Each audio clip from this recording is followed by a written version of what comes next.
People with type O blood less likely to catch coronavirus.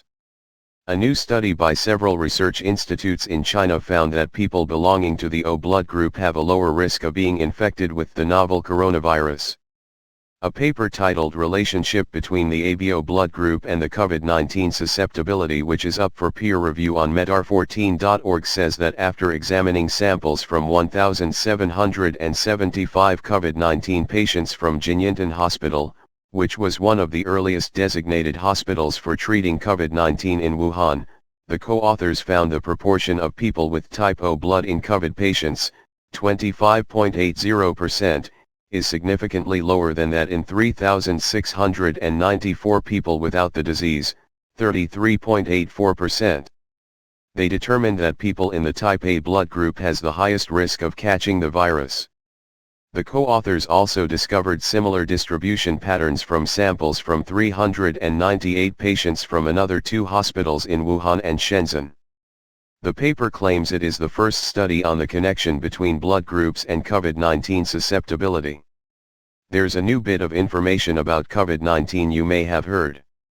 Those with type A blood are more susceptible to the new coronavirus, according to headlines.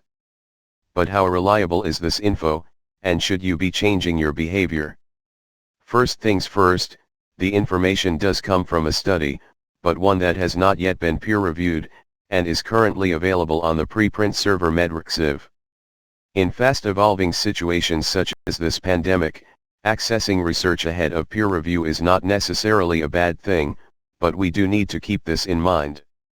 The study was undertaken by Chinese researchers and focused on 2,173 patients with COVID-19 from 3 hospitals in Wuhan and Shenzhen. The team looked at the distribution of blood types in the normal population in each area, and then compared it to their sample of patients with the virus, again in each area. Meta-analyses on the pooled data showed that blood group A had a significantly higher risk for COVID-19 compared with non-A blood groups, the researchers write in their paper.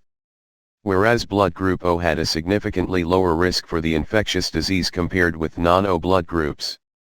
But the paper also clearly states that although the results were significant, it's not an all or nothing.